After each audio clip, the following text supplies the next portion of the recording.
Okay, welcome everyone for the third and last class of our investigation into Jewish views of the afterlife. We'll begin by saying a blessing for study of sacred matters. And for those of you who are not familiar with the blessing, as I always say, you get full credit by saying Amen at the end. Baruch atah Adonai Eloheinu melech haolam asher kidshanu b'mitzvotav b'tzivanu la'asok b'divrei Torah. Okay, so Janet, just before we started, asked a question about something to which I referred about the 1/60th. So in the Talmud, if I'm remembering this correctly, it says that dreaming is equivalent to 1/60th of prophecy, sleep is equivalent to 1/60th of death, and Shabbat is equivalent to 1/60th of the world to come. Oh, okay. Okay, so I often talk about the Shabbat as 1/60th of the world to come. It actually explains a bit about why we don't do many things on Shabbat. We don't do any work on Shabbat because the idea is in the world to come, after the Messiah has come, there will be nothing to do. All the work in the world will be done, just as God did all the work of the creation of the universe in 6 days and rested on the seventh. There will be nothing to do. So we don't go to work. For one reason, there's nothing to work on. Even in our prayers, those of you pretty familiar with Jewish liturgy know that our Shabbat liturgy changes. And one of the things that we don't ask is for stuff on Shabbat, because we pretend that we have all the stuff that we could ever possibly need. The 1/60th actually comes from the fact that the Babylonian number system was based on 60, which is the reason that we have 60 seconds in a minute and 60 minutes in an hour. And so the rabbis who were living in Babylon, based their, the 1/60th is the sort of the equivalent of 1%. Mm-hmm. Okay. Any other questions before we dive into this week's subject? Okay, so I am going to pop on, if I can do this.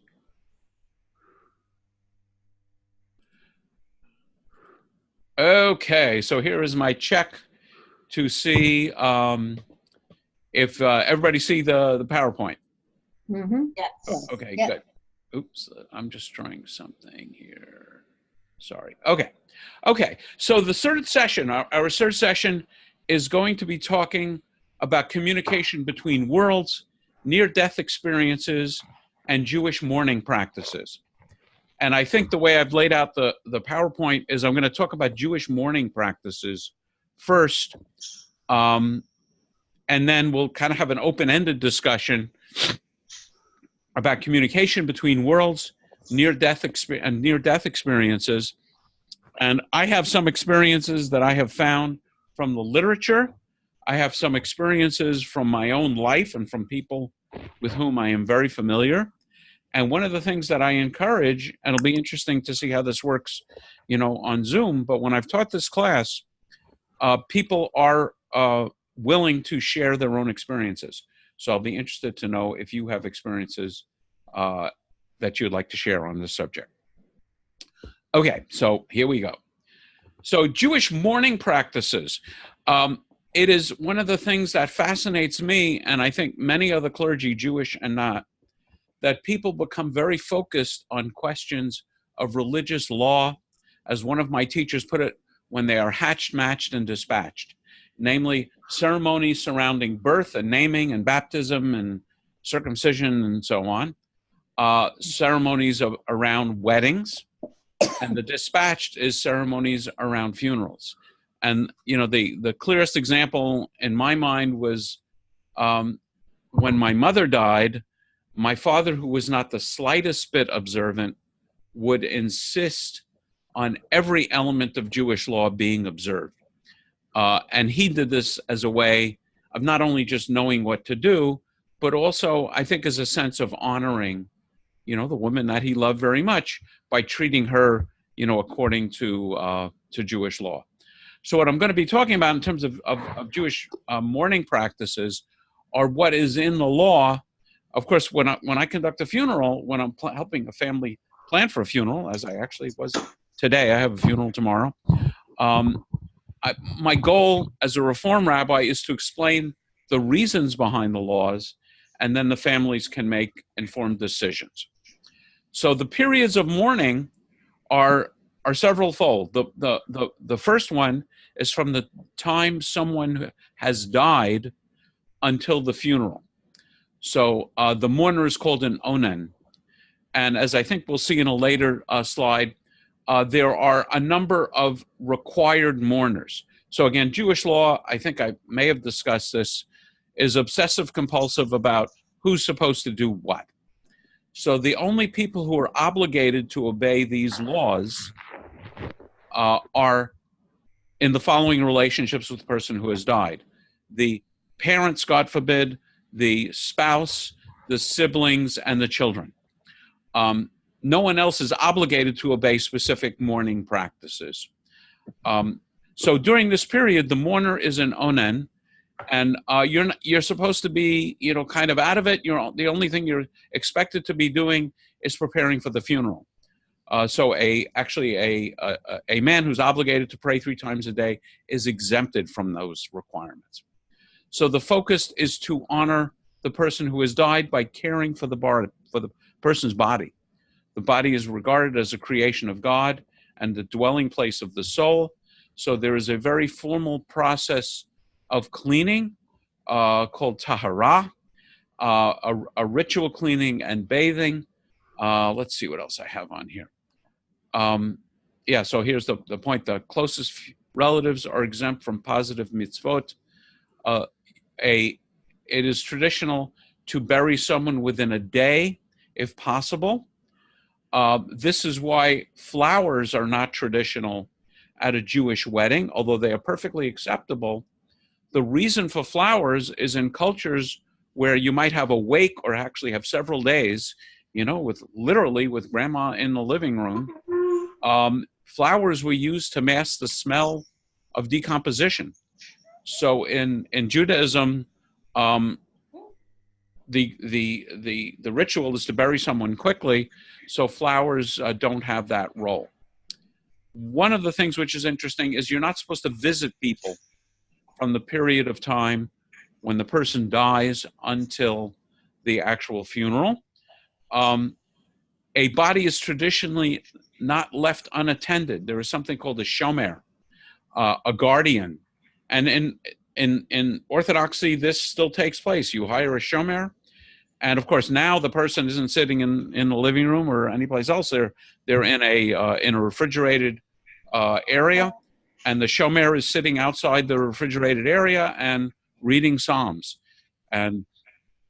but is responsible for making sure that the body is never left unattended. In ancient times, probably the reason for this, in fact, I think in the Talmud, the reason is even discussed, is to prevent animals and insects from desecrating the body before the funeral. Embalming is not traditional. You're not even supposed to remove the blood. And once again, the idea behind this, and I actually just don't remember how much of this I have in the PowerPoint, is your body is supposed to be in the ground and decompose naturally. And one of the reasons for this is the belief in reincarnation. God is going to resurrect, not reincarnation, resurrection, sorry, big difference. God is going to resurrect your body, so your body is supposed to decompose naturally. So in a very traditional world, let's say you had a limb amputated, either from an accident or diabetes or whatever, that limb would be buried, and then you would be buried along with your limb. In Israel, when soldiers fall, the blood that has drained into the ground is scooped up, so the person is buried with his blood. And there's every attention to trying to bury someone as naturally as possible. As always, if people have questions, just speak up. I have a question. Yes. The practice of Shiva then happens when? Yeah, we're going to get there. We're going to get there. Shiva is 7 days after the funeral. Just looking around. And how about, well, in the Catholic world, the, what's it called? The burning of the body, cremation, Cremation. until recently was not permitted for the Right. very reason that you explained, that the bodies. Exactly. Is the same true in Jewish practice? Yes. So in Jewish practice, cremation is not permitted for two reasons. One, the original prohibition against cremation stemmed from the question, because cremation has only been a popular, form of disposal for about 150 years. And when it was first proposed, the rabbinic objection to cremation was whether it constituted burial, because burial within 24 hours actually has biblical origins. Then they also, raised the issue of whether it's a natural decomposition with regard to resurrection. And then after the Holocaust, where there was massive and forced cremation, I would say, took on a particularly negative connotation. Although, as I always point out, I know families who are relatives of victims of the Holocaust who elect to have their loved ones cremated or themselves cremated as a sign of solidarity with Holocaust victims who were cremated. I would say more and more in Reform congregations that I serve, cremation is used, and I would say maybe 20 or 25%. And there's actually a Reform congregation in Southern California that has a cremation garden on its grounds, so that's an indication of how accepted it is. And of course, there's a lot of attention on whether it is more environmentally acceptable, and particularly in terms of land use, to have cremation. Okay. So the funeral itself, people are buried with simple shrouds only. There is a wonderful story which I have as one of my slides here, so that you can have it. The Reichman brothers story. So the reason for that is, in ancient times, as in the current times, people would put on very, very, elegant funerals for rich people, and so poor people were thereby shamed. So the rabbis ruled that everyone should have a very simple funeral, and a traditional casket is simply a pine box. And traditionally, you wear a simple shroud rather than being buried in your clothing, because clothing, in these times was quite valuable, and so they would bury you in something very simple.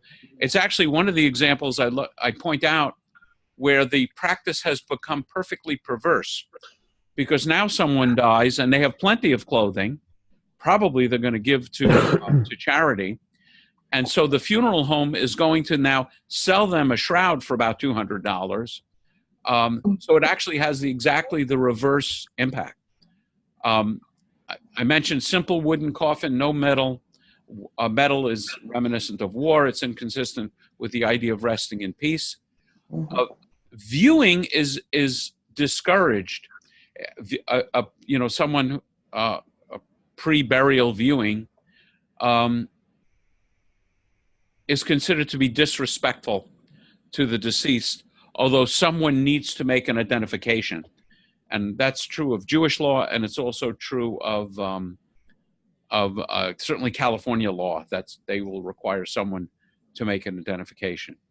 To me, this was kind of mind-blowing, because when I was a kid at pretty traditional funerals in New York City, they always had a viewing the night before or the day before, where people would go to the funeral home, the casket was open, we'd sit around and talk, and I actually don't understand it. It is customary to put earth from Israel in the grave, in fact, from the Mount of Olives in the grave. And sometimes I think that this is almost like giving the bloodhound something to look for. So on the journey to the Holy Land, in preparation for resurrection, they will know, what Israel soil looks like. But you'll see this a lot at Jewish cemeteries. At the funeral itself, in ancient times, there was a tradition of tearing your garments, and now it's replaced by putting a black ribbon on the garment. And so the tradition is you put the garment over your left side if you're conducting a funeral for your own parents, and over the right side for the other relationships. And the idea is that you only have one set of parents, but you can have lots of children, you can have lots of siblings, and you can even have several spouses. And the biblical origin is in the Joseph story and also from Job. The blessing that you say, it's funny. I wrote it here. I didn't translate it. It's blessed are you, Adonai, our God, ruler of everything, the true judge. And I often comment at funerals that we declare a God a true judge at this difficult time. Our tradition requires us to do so because it might be so difficult to do so spontaneously. It is a mitzvah to help bury the deceased. Whoops, sorry. Let's see. No. To help bury the deceased. And it's quite common at a Jewish funeral that attendees will put some earth in the grave. At pretty traditional funerals, the people who are attending will actually cover the coffin, or in some cases, they will even cover the entire grave. We say a prayer called the Kaddish, which I will be talking about later, and we need the quorum, which is a minyan of 10, to say the Kaddish. One very interesting thing is, I don't recall whether we discussed this, but at temple times, there was a Jewish priesthood. The Hebrew word for priest is kohen, and the plural is kohanim. For the most part, priests have almost nothing to do these days. It's interesting that people still keep track of who is a kohen. You're a kohen if your father is a kohen.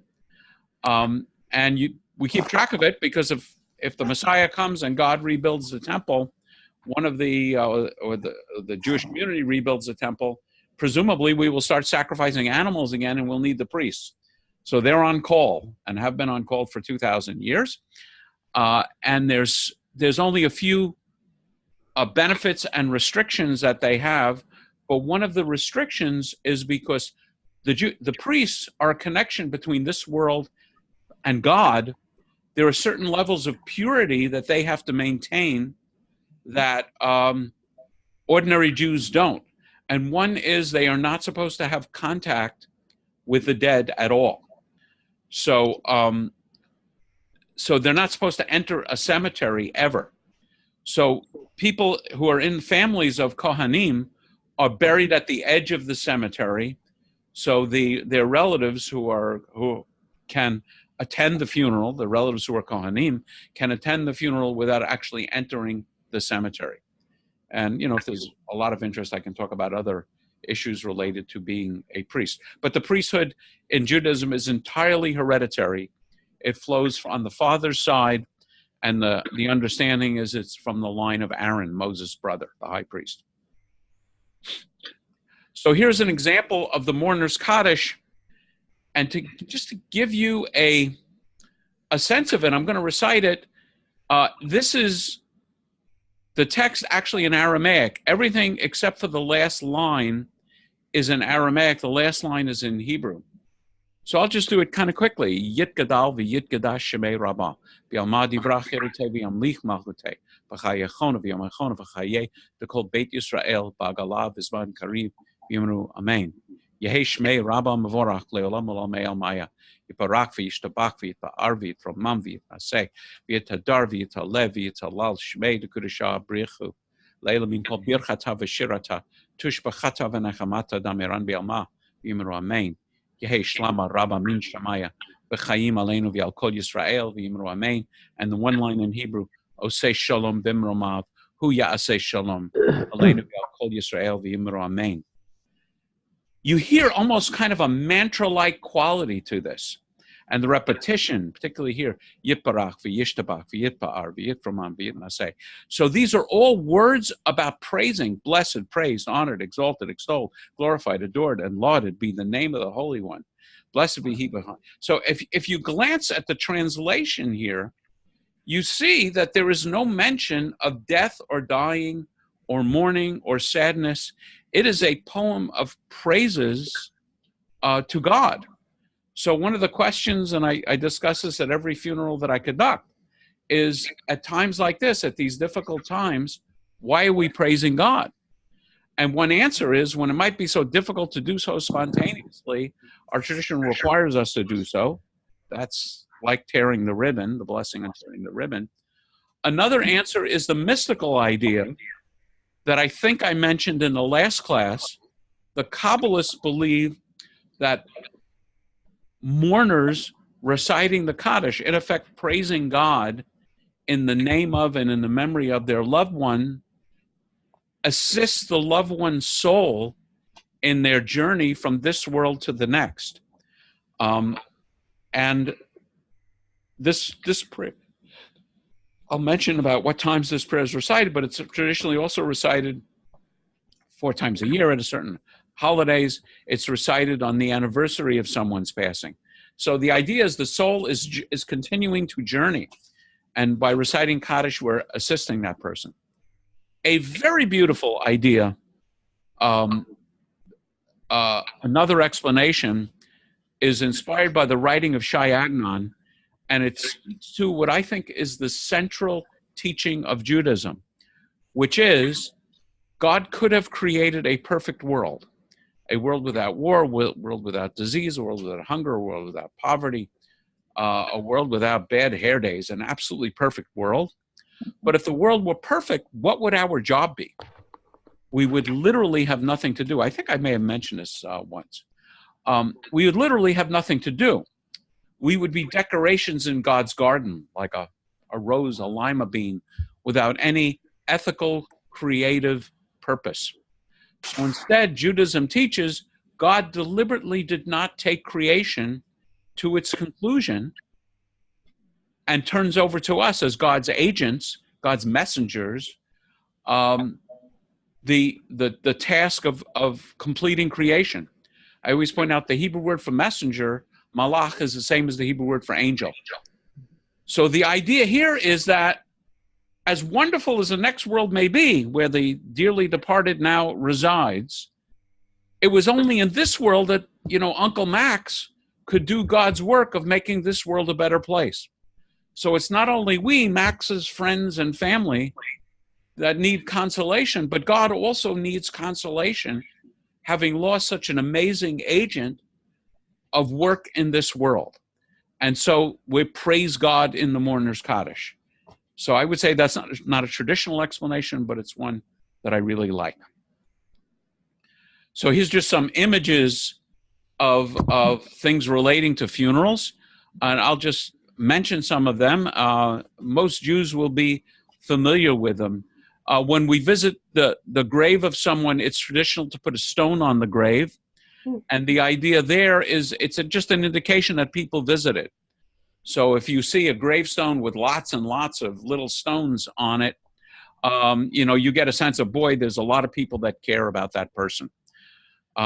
If you've seen the movie Schindler's List, at the very end of the movie, there's a very dramatic scene where not only Schindler's Jews, but all of their children and grandchildren walk by his grave and pile stones upon the grave. This is a Shiva candle. As we'll see in a minute, Shiva lasts for 7 days. And this is a candle which is designed to burn for 7 days. And we'll see the explanation for this acronym. On the anniversary of someone's passing, we light a candle that burns for 24 hours. This is called a Yahrzeit candle. Yahrzeit's a German or Yiddish word, which I think means a yearly anniversary. This is actually a view of a gravestone with the Kohanim hands. When the priests bless the people, they open their hands like this and form the letter Shin. So if you see a gravestone like this, chances are, if it's a traditional cemetery, it'll always be on the edge of the cemetery, and it means that a priest is buried there. This is a funeral procession. I think the word for funeral actually comes from the root meaning of a row or a line. In Israel, it's very common and somewhat shocking for those of us who are more used to American funerals to bury someone simply in the shroud. And when my wife Sonia's mother was buried in Morocco, they put her in a coffin, but it was a reusable coffin. They used the coffin to carry from the kind of the chapel area to the site of her burial. And then they lifted her out of the coffin. She was in a shroud just like this, and they put the shroud in the body. Here's a very simple casket, which is traditional, and someone tearing his garments. And this is the ribbon that we would tear in lieu of tearing garments. Any questions on that? So after the funeral, we begin a period called Shiva that, Bill, you were asking about. And Shiva, the word Shiva means 7. And as you'll see, it lasts for 7 days. There's traditionally a pitcher of water at the entrance of the home, the Shiva home, for ritual cleansing. And again, it's cleansing. It's not physical cleansing, but we wash our hands all the time in a ritual sense. Traditional Jews, before every meal, you have the usual mitzvah opening, and it ends with Vitzivanu, who has commanded us al natilat yadayim, which literally means to elevate the hands, in this case, in spiritual purity. So why do we have this period of 7 days of intense mourning? It's because the Bible records that Joseph mourned for Jacob for this period of time.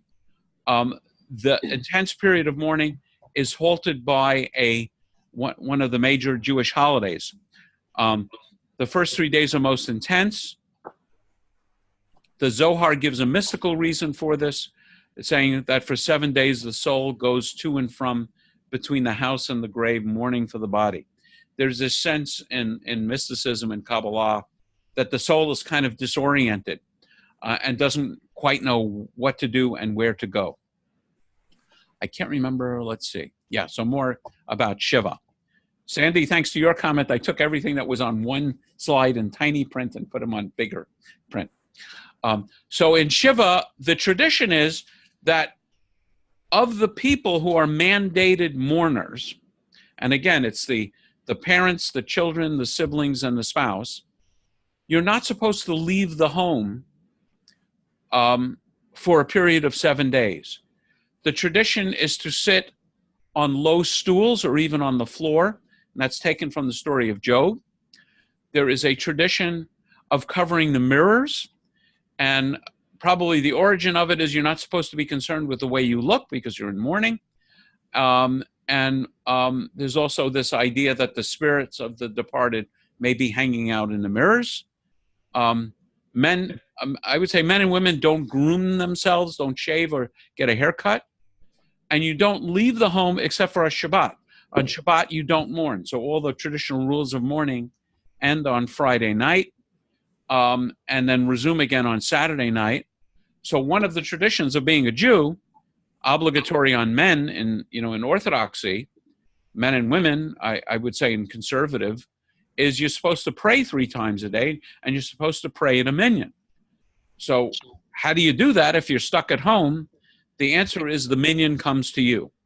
So in a very traditional setting, there will be a service typically in the morning at the house of mourning.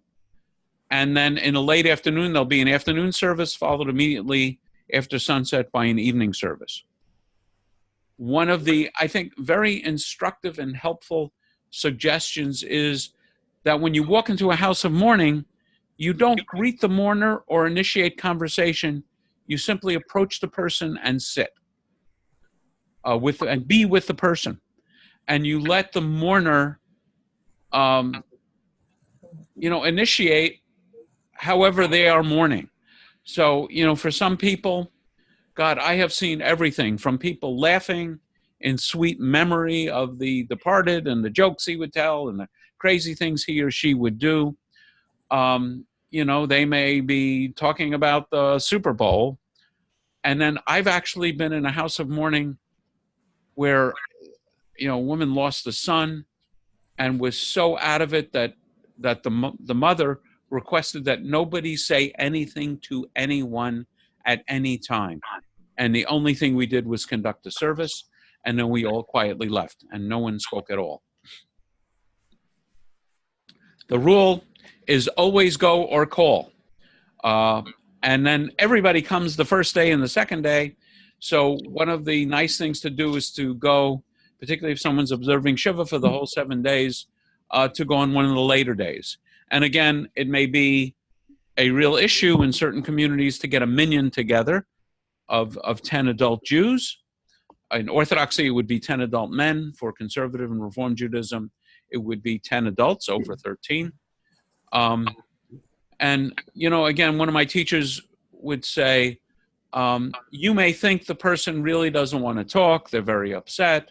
They're embarrassed. The person who died may have committed suicide, may have died of a drug overdose.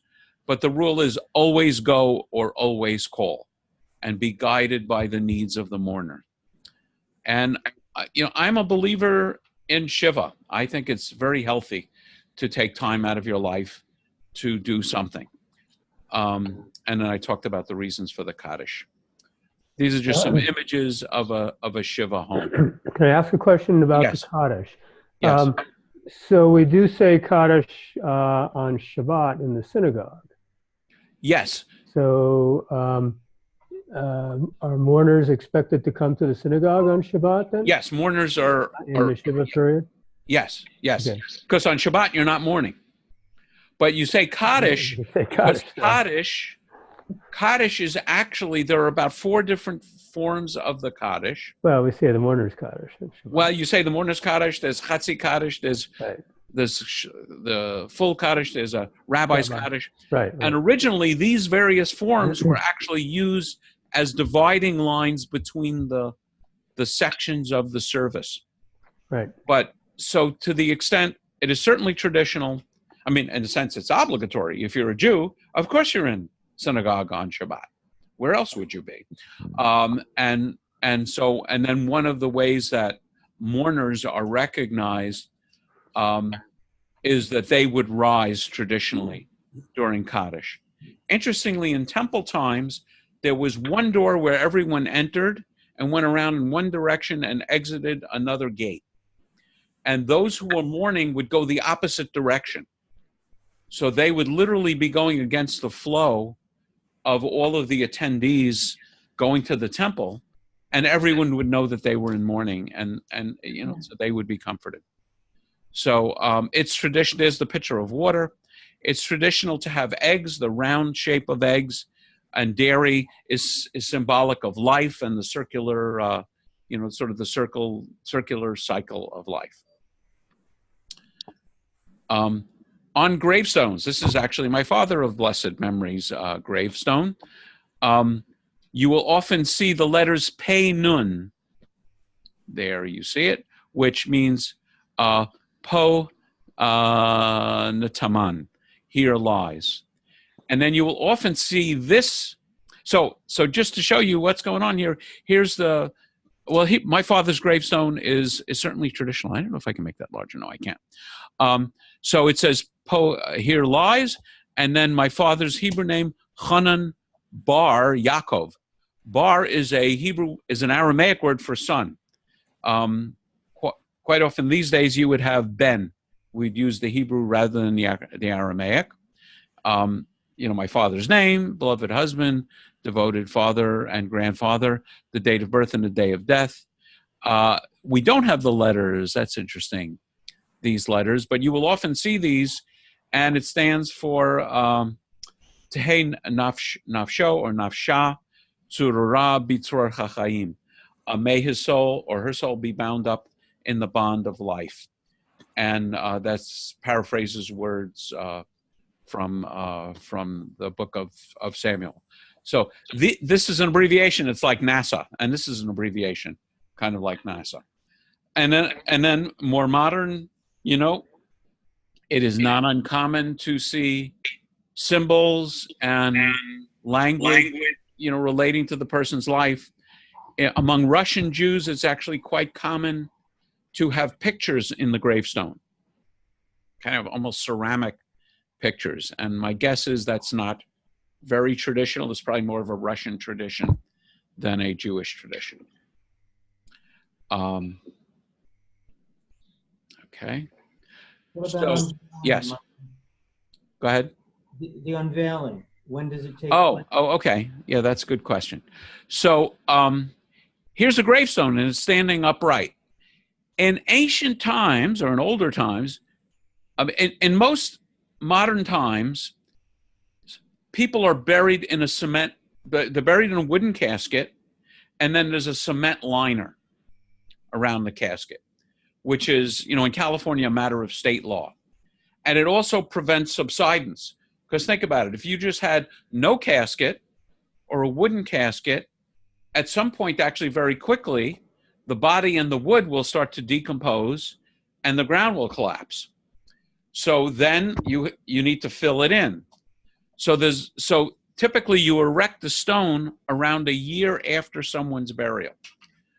And the practical reason is you want it to go through a cycle of some decomposition so you can fill in the ground so the stone will be stable.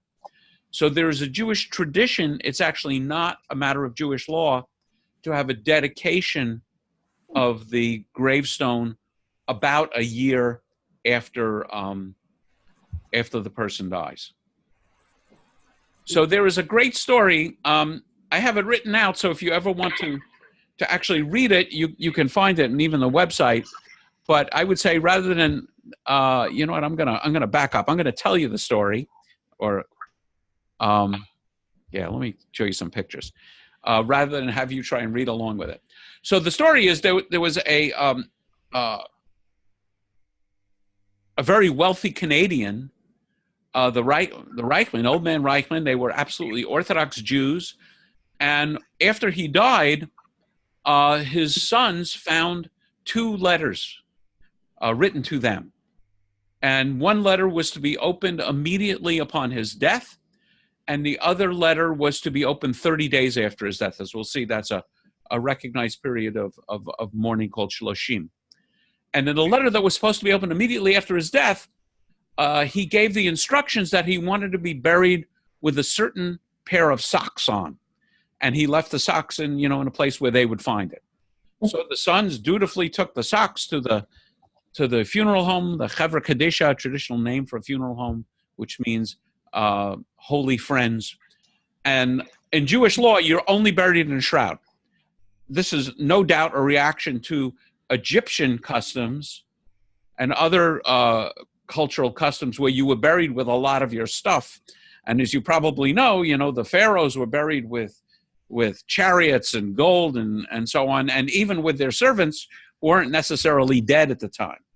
So Jewish law said you are not supposed to be buried with anything, certainly not with a pair of socks. So the Chevra Kadisha explained it to the sons. They objected. They said, my father knows what he's talking about. So they went to a Jewish court, a Beit Din, to get the Beit Din to order the Chevra Kadisha to put the socks on Dad. And the Beit Din, of course, agreed with the Chevra Kadisha and said, we're not sure why your father was confused, but now he certainly is in a place where he knows the law. Bottom line, no socks. 30 days after he died, they opened the second letter. And Reichman wrote to his sons, he says, boys, by now you have discovered that although you can make billions of dollars during your lifetime, you can't take with you so much as a pair of socks. So I love that story. And here it is in detail and a website. And again, you can find all these slides on my website. And so as a matter of practicality, this comes up all the time. People will ask me what the rules are, and I'll tell them the story. But quite often people will want to bury their loved ones, certainly with a nice suit on, sometimes with a pair of glasses on. I will literally never forget when my Uncle Jack died, and his widow asked me to put Jack's glasses on him. And I think I was 12 years old at the time, and it completely freaked me out. And my mother, who was very much a comedian, said to me, "Don't worry about it. He's not going to need his glasses where he's going," and she put him on. People will put poems and pictures and golf balls and God knows what in the grave. Suffice it to say, it's not traditional. After Shiva, there's a 30-day period, which is less intense, where the mourners avoid social gatherings, entertainment. It's also halted by a Jewish holiday. There's a period of Shana. The word Shana means 1 year. That period of mourning is only observed by the children, and it really means you're supposed to say Kaddish every day. You're supposed to go to, 3 times a day, you're supposed to pray. So then you rise for the mourner's Kaddish. And that's only for children. It's 11 months. Again, I think I described last time the tradition that you are sentenced to a purgatory for a maximum of 1 year. So you mourn for 11 months. Why 11 months? You don't want to be making a public statement that mom or dad needed every last day of the 12 months to work off their sins, but you can't be too careful. So the tradition is to mourn for everyone for 11 months. The other very common mourning ritual is on the anniversary, and it's often observed on the Hebrew calendar rather than the secular calendar. A 24-hour memorial candle is lit for the day, and you recite Kaddish at the synagogue. And as you were asking about unveiling, a matter of custom, not law, allowing the time for the grave to settle. Okay, so before I leave this, any questions about Jewish mourning at all? And, different groups have different rules. In Morocco, when Sonia's father died, they put his coat on the grave for 3 days. And it's a Moroccan custom, which I've asked many rabbis and scholars about, and no one's even heard of it. So it's a Moroccan custom. So there's lots of individual customs. Any questions about mourning or those kinds of rituals? Okay. Whoops. I got to go in the right direction. Okay. Michael, I'm sorry, I meant to ask. Yes. The practice of, because I've done this myself at Jewish funerals, is to put a little bit of dirt onto the grave. What is the significance of that again? Yeah, so I might have skipped over it too quickly. The tradition is you're supposed to help in burying the person. So again, in more traditional communities, the friends and family of the person who has died will actually dig the grave and put all of the all of the earth in the grave. Of course, you go back a few hundred years, there weren't mortuaries. There were Jewish funeral groups, and they would be in charge of doing this kind of thing. So today, I would say, in virtually every Jewish funeral that I attend, and certainly everyone that I conduct, I invite people to put some earth in the grave to symbolically fulfill this ritual of, it's the last thing you can do for someone, is, I would say, help lay them to rest. And again, in more traditional communities, they will cover the coffin, which actually takes a fair amount of work. And in very traditional communities, they will actually fill the grave with earth. Okay, I want to see how much material I have on this. Okay, no, I don't have any material beyond this. Okay, so I think I'll come back to this bonus of 7 questions you're asked in heaven as we conclude. But I'm going to stop the sharing for a moment so I can see you all a little bit better. Those of you that have your videos on, and ask you. So I'll tell you some of my own stories, and to me, I think most of you know that I'm a scientist. I'm a physicist. So I have a very tenuous contact with these kinds of things. How real is the idea of the spiritual world? The possibility of contact between this world and the next? what does the world and the science of near-death experience tell us about some of these issues? In the Talmud, there is a lot of discussion of the dead being on the other side of a curtain. In fact, the name of the curtain is parochet. It's the name of the curtain that hangs in the ark that separates the Torah from the congregation. And there's a lot of discussion about, well, the two dead people are seeing what's going on and you're consulting with them and they're talking about whether there's going to be good crops or bad crops. So it's discussed all the time. Well, maybe not all the time, but it's a common trope. So the question is, what are we to make of these things? Of course, one of the themes of this class is there is not the Jewish view of the afterlife, but Jewish views and many Jewish views. And the distinctive issue with the rabbis was a belief in physical resurrection. So physical resurrection goes something like this. When you die, your soul goes to a storehouse of souls somewhere. And then with the coming of the Messiah, your body is physically resurrected. And then depending on which authority you go to, you might tunnel your way to Jerusalem. Some traditions talk about a final judgment, that your soul and the body are connected, so they are judged as a pair. So the soul can't say the body made me do it, and the body can't say the soul made me do it. And I would say that's normative Judaism, and that normative Pharisaic Judaism is what led to certainly the Christian idea of physical resurrection.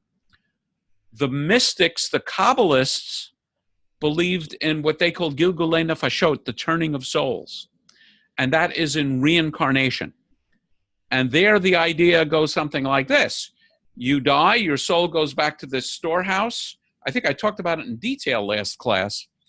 And then after a certain level of purification and paying for sins and learning and studying, your soul is then ready to come back into this world. And there's a wonderful story about an angel taking the new soul and showing it the entire world and showing it the entire life that it's going to have, and then and learning the entire Torah. And then the angel touches you right here. There's a little indentation right under your nose, and I think it's called a philistrum.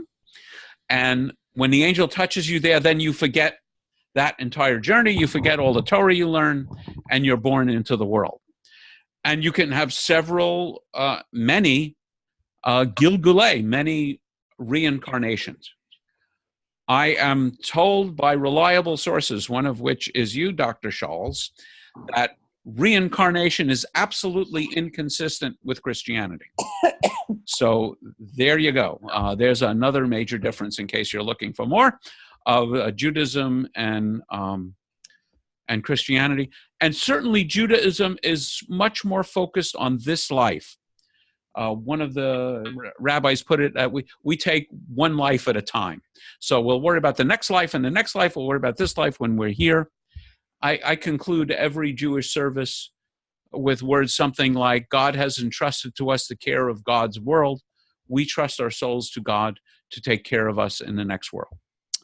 Now this leads to the question of, is there any awareness and interaction between this world and the next? And I'm just going to start off by telling you a couple of stories from my family. And then I invite you to share some stories. And I also want to talk about near-death experiences.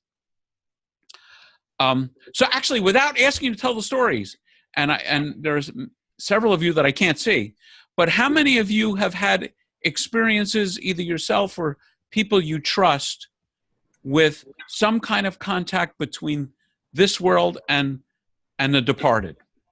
Yes. Yes. Okay, good. Yeah.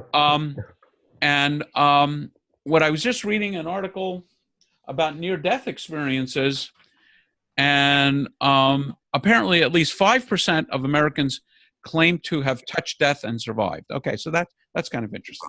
So from the sublime to the ridiculous. My younger brother lives in Miami, and his house was torn apart in Hurricane Andrew quite a while ago. They were evacuated when the night of Hurricane Andrew's worst work was my grandmother, my bubby's yahrzeit. So they lit one of those small candles. You saw it, a 24-hour candle. Before they left the house. It probably wasn't the smartest thing to do, but they lit it. I don't know where they put it, maybe in a sink or something. When they got back, there was, maybe 8 or 9 inches, 15 inches of water in the house. The roof was completely gone, as was almost every roof in the Miami area. There were 120, 130, 40-mile-an-hour winds that tore through that place all night. Bubby's candle was still burning, this little tiny candle. I'll tell you some other stories. I taught this class once, and someone who was taking the class told her sister's husband had just died. So the person taking the class has a sister living in New Jersey, not in California. Her husband had just died, my student's brother-in-law. And when she started telling her sister about some of these things, her sister said, the strangest thing happened. And what was the strange thing? Her husband, who was something of a handyman, for some strange reason decided to put a doorbell on the back door of the house. So their home, probably like many of your homes, somebody comes to the front door, they ring the doorbell. The people that come and enter through the back door are usually family and friends and, in and out of a barbecue or something. There is no reason to have a doorbell on the back door. And that doorbell, in fact, had never rung to anyone's memory.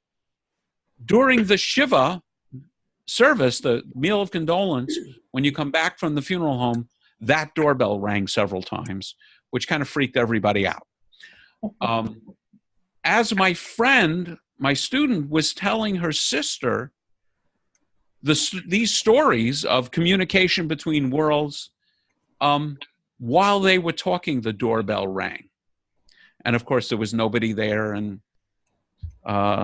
so that is pretty interesting.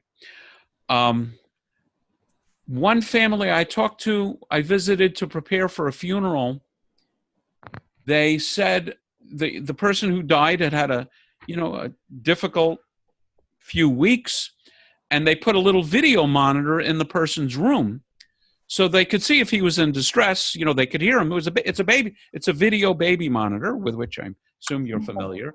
So they put one in his room so he could call out, and they could kind of keep an eye on him. So one time, shortly before he died, they noticed on the monitor there was this just beam of light, a spot of light, I should say, bouncing around his bed. And one of the people took a video of the video monitor. So I saw this, not in the original, but I saw a video of it. So that was pretty mind-blowing. Let me mention one related to my stepson.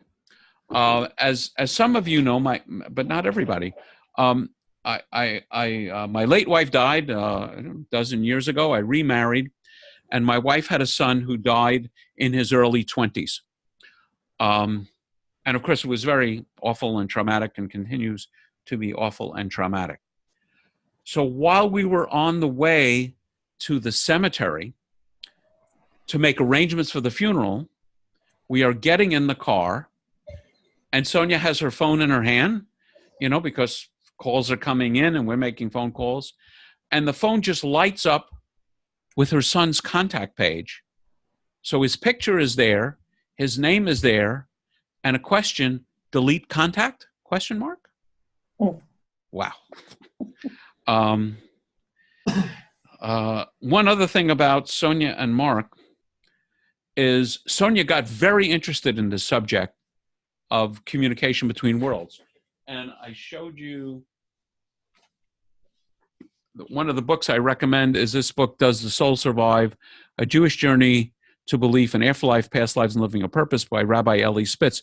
But notice there's a foreword by by Brian Weiss, who is the author of several books on the subject. His best-known book is Many Lives, Many Masters.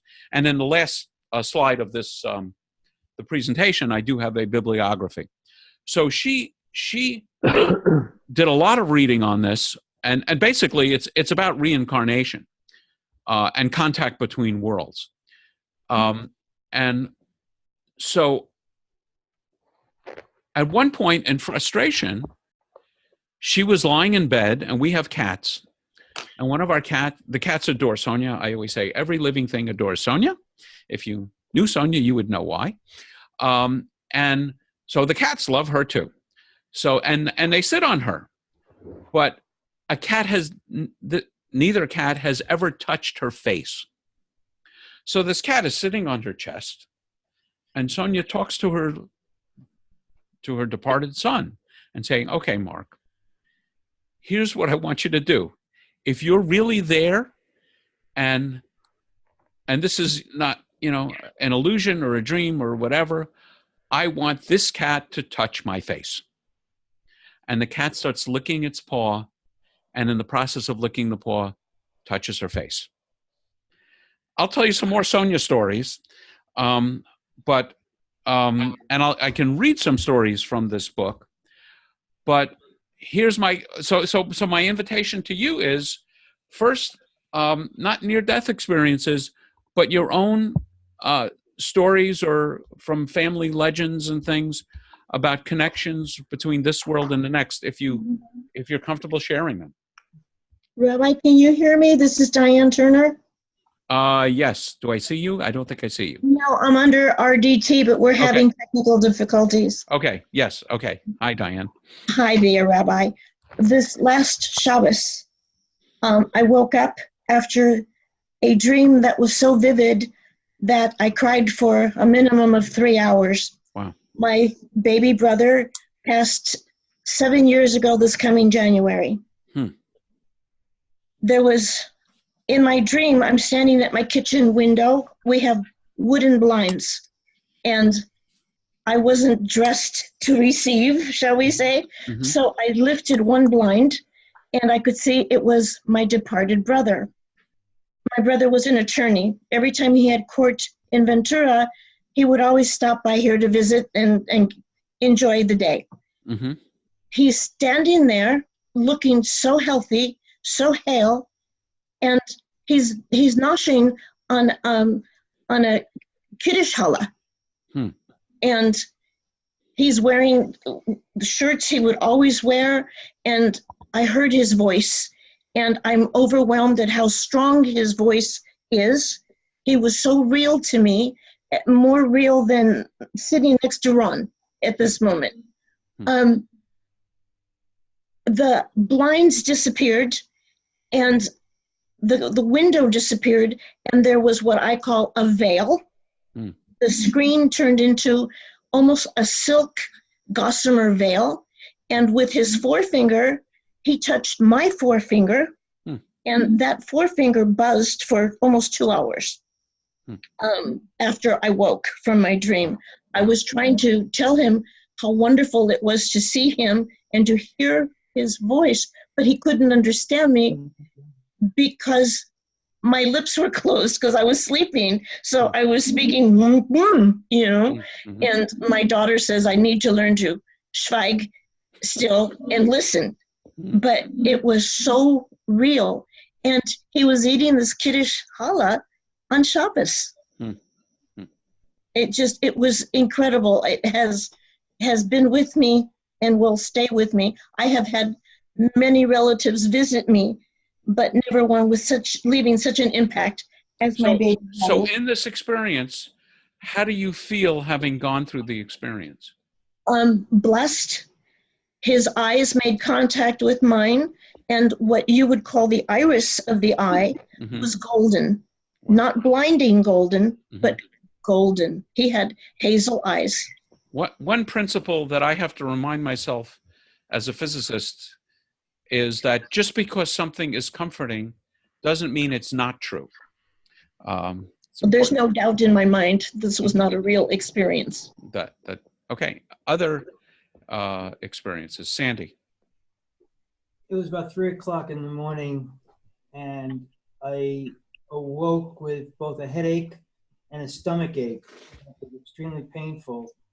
And while my wife is trying to comfort me, about 10 minutes later, I received a phone call from my sister-in-law that my brother had just passed away about 30 minutes ago. That freaked me out. And in the literature, there's a lot of stories like that. Someone passing unexpectedly and close relatives somehow being aware of it and there's no way to account for that awareness other than something is going on that's beyond sort of our normal understanding. As a scientist, I am particularly interested in these kinds of examples where there's no way to explain them except by appealing to something that's sort of beyond, beyond what you would expect. Anybody else have something that they want to share? Yeah. Yes. Phyllis, yeah. I'm pointing to you. Can't you see me? Several years ago, I was gifted with walking alongside a very dear friend for 9 months as she was dying. And the last week that she was dying, there were 4 of us who gradually gathered at the house and stayed with her husband and stayed with her. She was deeply spiritual, and she was able to communicate. Once she lost the ability to speak, she was communicating telepathically with all of us, including showing us, and when we compared notes later, people who weren't in the house had received this image also of how she was passing through the veil. And it was not the standard image of a tunnel. And she and I had been in spiritual study together for many years. And I actually flacked back at her and said, "Hey, wait a minute, where's the tunnel?" She said, "I'm not doing tunnel." And she was going over this gorgeous golden arch. But she kept it up after she died. And a couple of hours after she died at the house, I was washing dishes in the kitchen, and there was a pass-through cut in the wall so I could see into the living room. And there had always been, ever since I'd been in that house, a framed 8x10 picture sitting against one edge of that pass-through, and it was a picture of her and her husband and another couple that had been taken many years earlier. They were still very good friends. All of a sudden, there was a crash, like something had fallen and broken. I couldn't figure out what it was, but a minute later, somebody who was in the living room, somebody who had come to comfort her husband, walked into the kitchen holding that framed picture, handed it to me and said, "Phyllis, I don't know what happened, but this picture just fell on the floor and the glass is broken." I looked at the picture. The glass was broken in a diagonal line directly between her and her husband. Wow. And that later is what gave him enough comfort to feel that she was saying to him, "Goodbye, you can marry again." And he did. But she kept communicating with any of us who were willing to stay close for the next 3 to 6 months. Wow. One of the things that one of my teachers, a spiritualist named Larry Kushner, who's written lots of books about Kabbalah.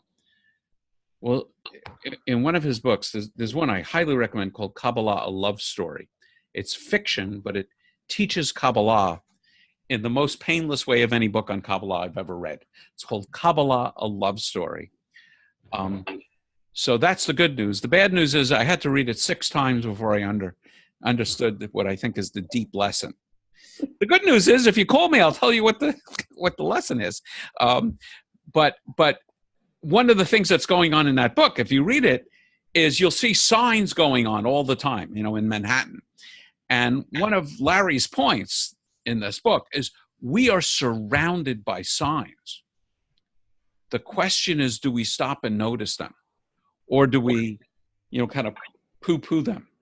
I think mystics and psychics, of which I am not one, are just unusually sensitive to these kinds of things, and are better antenna for this kind of communication between worlds than those of us maybe who have an overdeveloped left brain and not such a great developed right brain. So thank you. Any other stories people would like to share? Rabbi, you can't see me, but I Right. think you can hear me. Yes. Hi, Bob. Hi, Rabbi. I have a much less intricate story, but it was quite intense, super short. Mm-hmm. My son passed away about 3 weeks ago.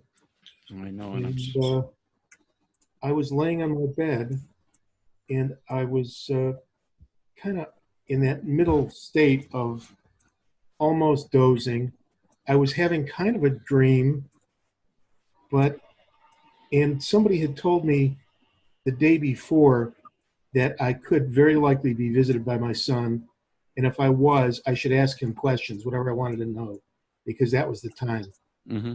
I don't think that was a good idea, but however, I was dozing, and then I heard my son's voice, which woke me up. And it was as clear as, it was clearer than your voice on my computer here. Mm-hmm. Hi, Dad. And I woke up, and I said, hi, Richard.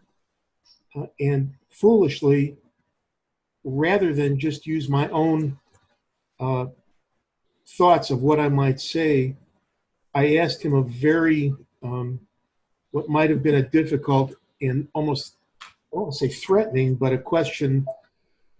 He suffered from delusions, and I asked him if a delusion concerning myself that was extremely negative, if on the other side he recognized it was a delusion, which I shouldn't. It was like, as a salesperson, it's like the last thing you do is start a conversation. Right. You were in a negative space. Mm-hmm. I just couldn't. I was very curious, and somebody had told me that's the way to do it. And rather than think, what does she know? Mm-hmm. I just did it. At any rate, and I was silent for quite a while, waiting for a response. And Richard, nothing. So it was 2 words. Hi, Dad. Mm-hmm. Mm-hmm. That's the story. Not much to it. Okay. Thanks, Bob. Anybody else want to add something? Yeah, I'll add, it's Richard here, the other Richard. 2 stories. One is spiritual and the other is a little bit comedic. The spiritual one was, they both involved my mother.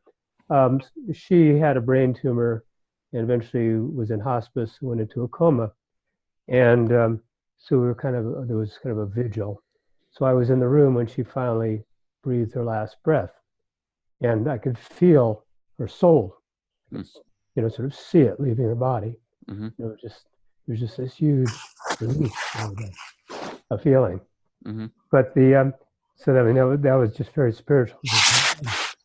Didn't have any experience, never had an experience like that.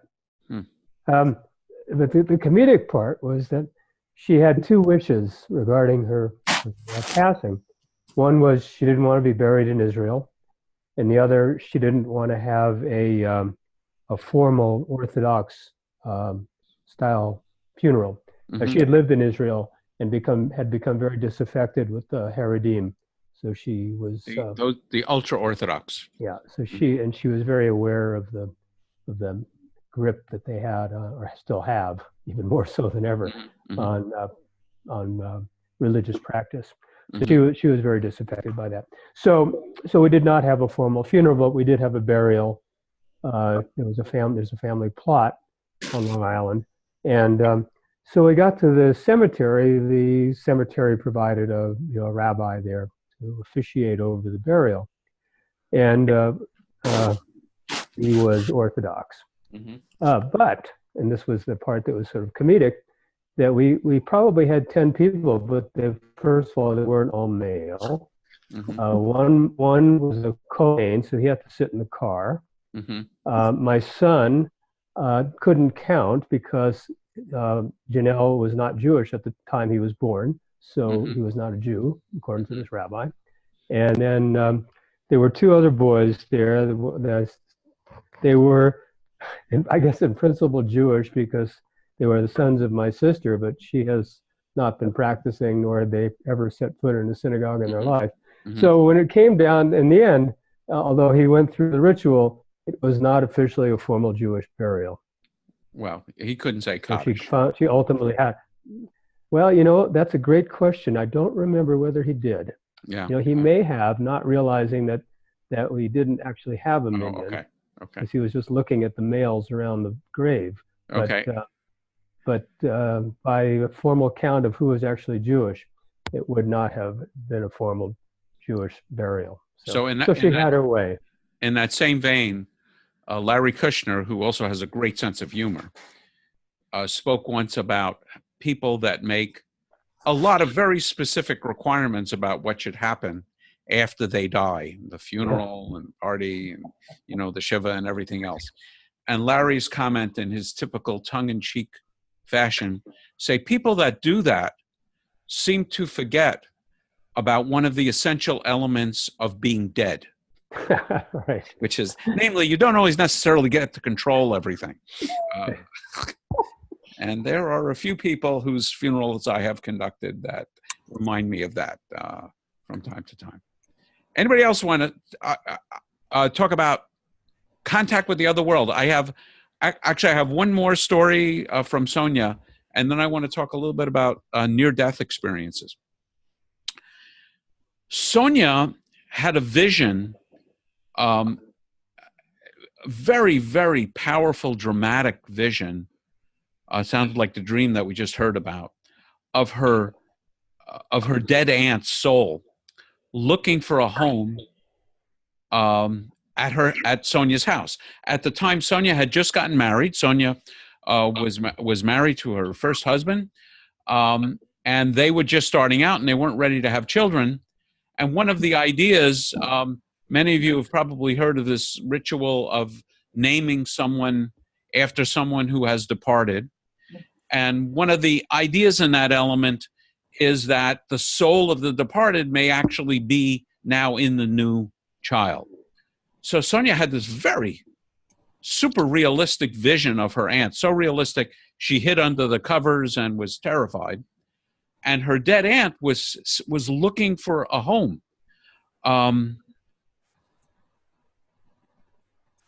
Asking, you know, Sonia, is there room for me in your home?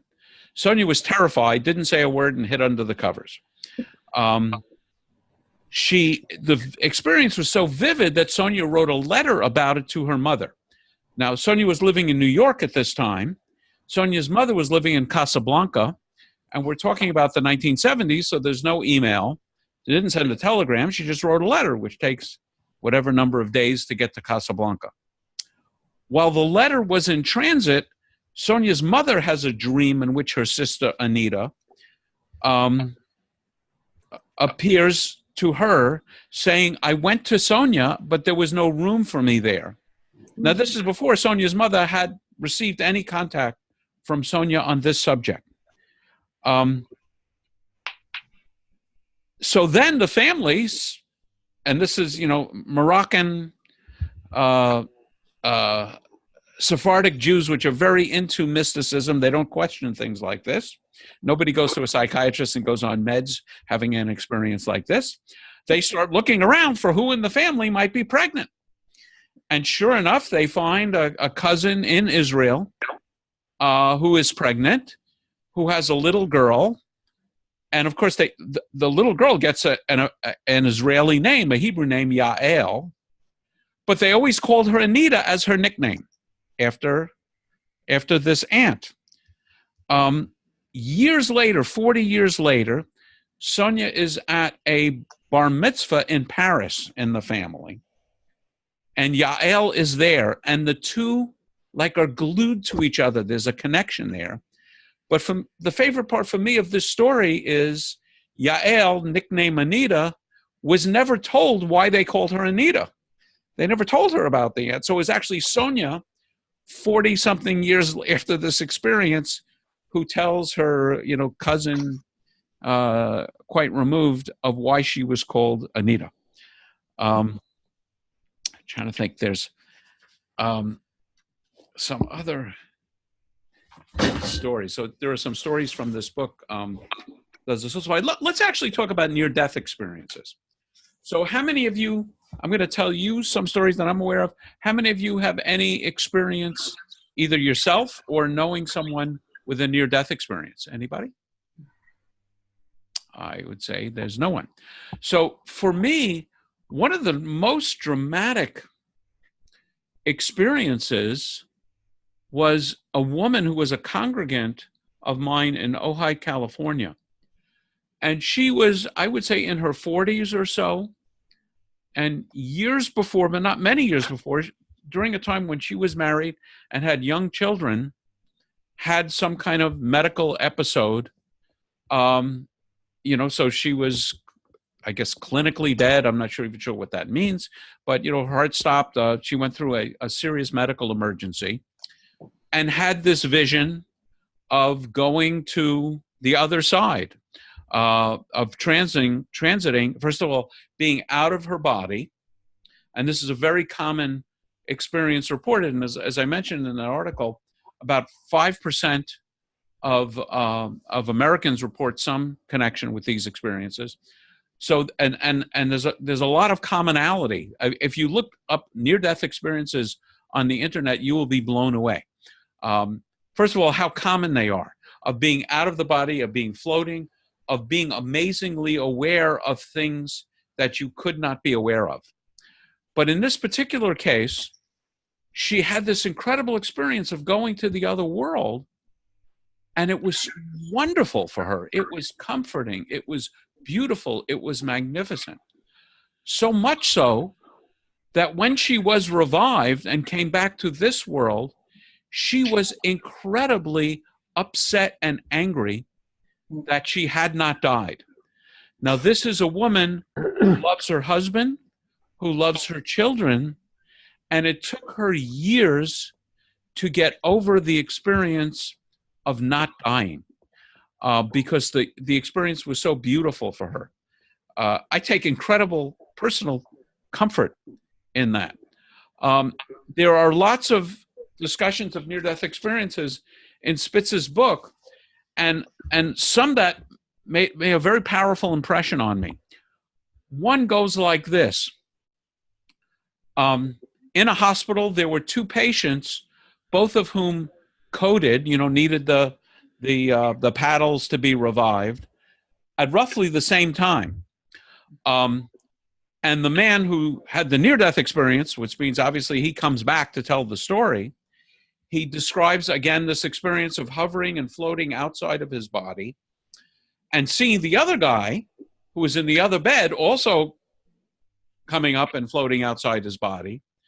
But the interesting thing that makes this story very interesting to me as a scientist is the person who had this near-death experience could read the minds of the people that were working on him, including a nurse. And after he recovered, he mentioned to this nurse, he apologized that he ruined her date. And she was kind of mystified because she knew that she had a date when she was going to go off the shift. But because she has two codes going on at the same time in her, in her area, she was there for hours and the date was disrupted. But she never told anybody about this, and she certainly wouldn't tell the patient about this. So these are I think the expression viatical is used. I'm not certain about that. But to me, these are the things that really interest me. There's another one, I think it was in this book, but it may have been in another source, of another patient in a hospital that again has this out-of-body experience, and he tells someone in the hospital about the shoes that are on a ledge outside a window. And sure enough, they go check, It's on the other side of the hospital, and it's not visible from the ground, and it's not visible, from the windows easily. But sure enough, they were there.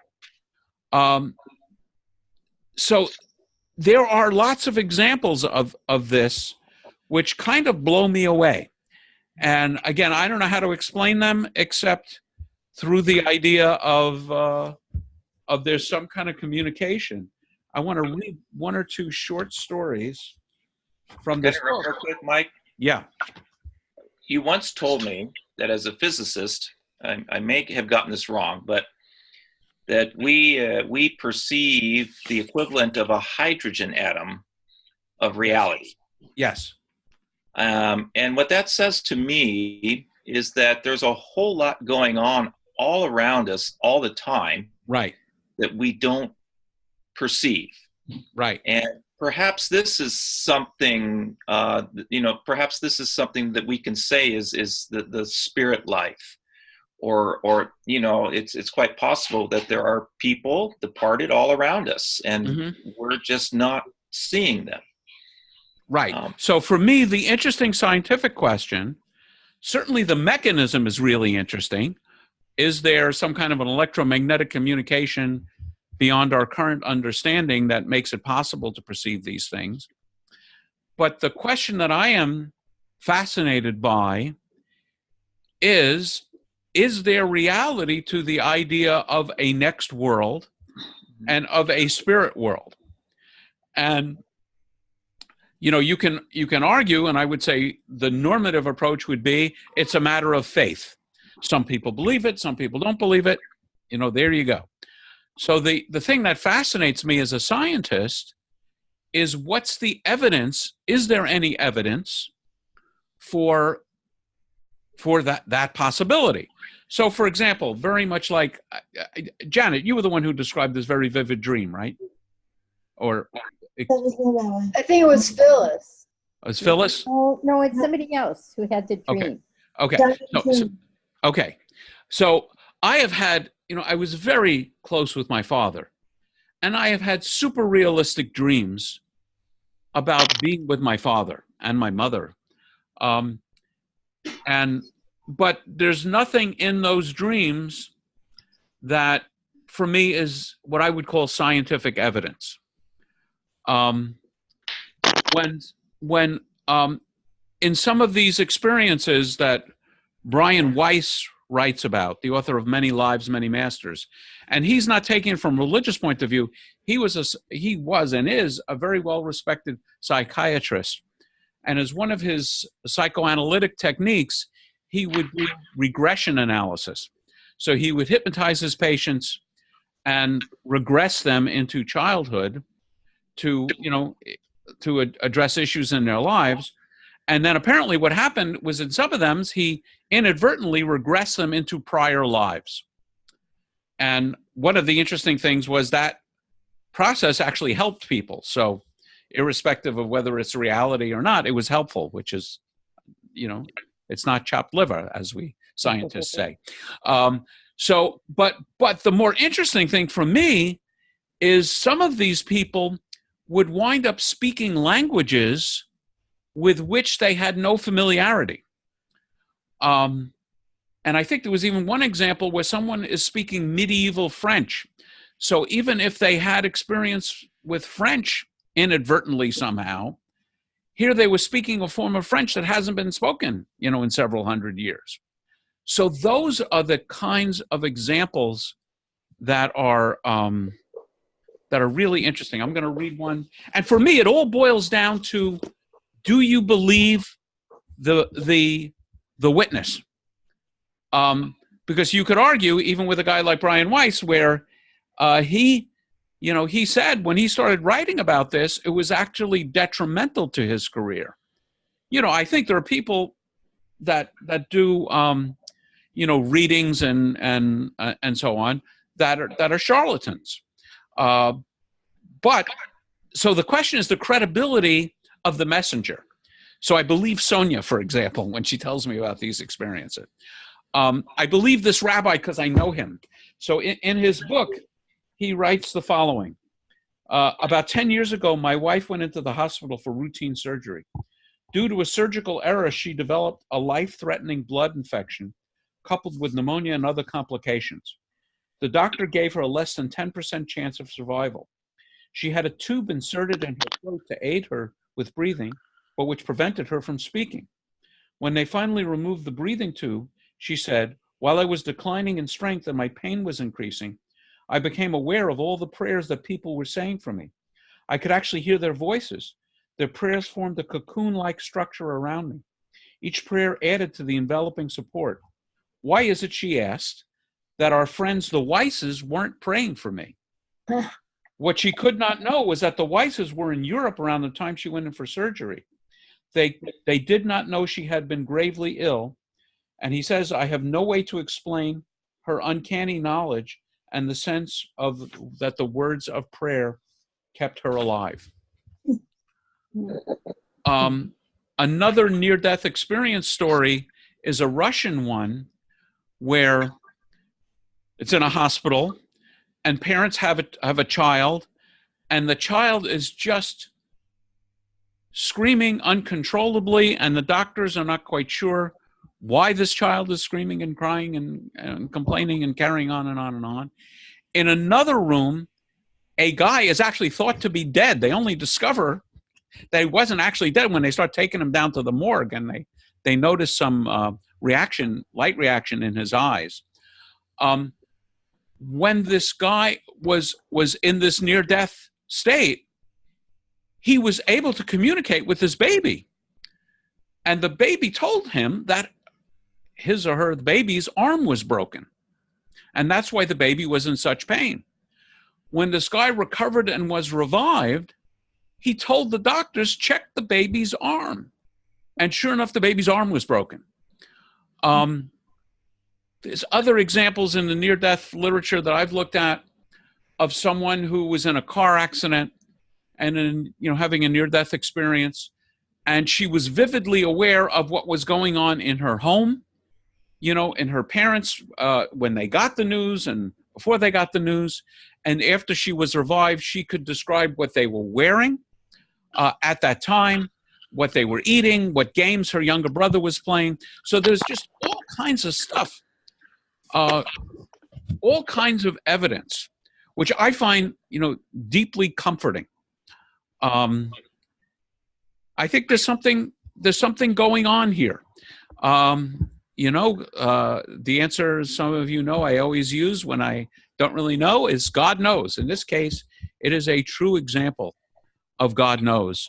But there's a lot of literature out there. And again, if you believe the authors of the literature, or people who have no reason to lie, I think that there's something going on there, and I take great comfort in that. Anybody else have anything on this subject? I want to close with just one or two more things from the presentation. Rabbi? Yes. Diane Turner again. Hi. I don't know if I told you, I think I may have, when I was taking a class at TBT and Rabbi Gershon Winkler was leading the class. Before every class, he would pick up his drum and sing an Aramaic chant. Mm-hmm. And everybody would close their eyes, get into the chant. Quite a beautiful experience. This one particular night, I don't know why, I refused to close my eyes. And Rabbi is chanting, but he keeps going out of focus. He keeps disappearing. And I was sitting next to another student who had lost her sister. I knew that there was energy between Rabbi and myself. I did not know, I knew it was female energy and thought it was my friend's sister. And she said, no, maybe it was my mama. I said, no. The Rabbi kept disappearing and he'd come back into focus and disappearing. And it turns out on the International Day of Jewish Learning, when you're at Temple and Rabbi Winkler was there, my friend Sarah insisted that I tell Rabbi Gershon what had happened. And this wonderful teacher has tears in his eyes, and he said, Diane, the moment that I was chanting, across the country in New York, my mother passed, and she always danced when I chanted. Wow. Wow. Wow. And that happened. It was so beautiful. And to know that I got to share in that beautiful experience was very moving. Wow. Yeah. So again, as Rabbi Kushner would say, we are surrounded by signs. And the only question is whether we notice them. There is this great midrash, some of you may have heard me tell the story, of a rabbinic story about the splitting of the sea. And the rabbis tell a story about two guys who missed it. They missed the entire miracle. Why did they miss the miracle? Because their heads were down and all they saw was mud. And they were complaining and kvetching, we're following this lunatic Moses, and it goes from bad to worse. Now he's led us, God knows where. It's muddy. I could barely walk in this. Before we used to make bricks from mud. Now I'm getting stuck in the mud. And they got to the other side and they followed him. And they were probably wondering what everybody was cheering about because they never lifted up their eyes to see the miracle. And in the same vein, it seems to me that we are surrounded by miracles, but quite often, if we only have our eyes and our feet in the mud, we miss them. I think it was Larry who said it's a little bit like you go into, remember, in ancient times, there was a thing called Blockbuster Video of blessed memory. And you'd go in there to get a movie. So, you could say, where are the movies? All I see are these boxes and shiny discs. I don't see any movies. So you have to know what to look for. So let me jump back to this presentation. Okay. So, so one of the fun things, there's actually a book called The 7 Questions You're Asked in Heaven. I probably have it on the next slide. So in Jewish tradition, in a couple of different sources, this one rabbi accumulates these following questions. Did you deal honestly with people in your business practice? The agreement is, this is the first question. Not did you murder anybody, not were you a horrible thief, but were you honest with your fellow people in business where it's easy not to be honest? Did you busy yourself with procreation? And in Judaism, this is understanding not only having physical children, but also spiritual children as a teacher. Did you set times for religious study? Did you hope? Were you optimistic? Did you hope for deliverance? Did you seek wisdom and understand one thing for another? Were there earthly pleasures permitted to you that you did not enjoy? And were you you? Were you true to yourself? One of my favorite ones is number 6. The Jewish idea here is God has given us a smorgasbord of delights. And just like your mother told you, you don't necessarily have to finish everything, but you're supposed to taste everything. And I love this idea that God has created for us just an incredible world because God loves us so much that, he gives us pastrami and rugelach. And, who could not believe in God after tasting pastrami? Sorry, vegans. There's a story that comes out of this one of a head of a yeshiva of a very traditional rabbinical academy in the old country. And one day he tells his students, we're going to the Alps. He's probably in Poland somewhere. We're going to go see the Alps. And his students are shocked. This is a man who occupies himself with books, 23 hours a day. Rabbi, we're going to go for a hike in the Alps? Why? He said, it just occurred to me that when I meet God and God says to me, no, so what did you think of my Alps? What am I going to say? So in that vein, Okay. So here's some suggested reading. These are books that I refer to in the course of it. Yeah, there's Ron Wolfson, The 7 Questions You Are Asked in Heaven.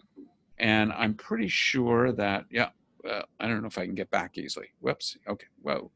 Screen sharing has stopped. Okay. I'll put that screen. Well, let me not put it back up. If you want that screen, go to my website and you can find it.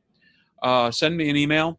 So I want to thank you all for attending the class. It looks like there are 11 of us tonight. And whatever feedback, I'm going to actually stop the recording right now. So if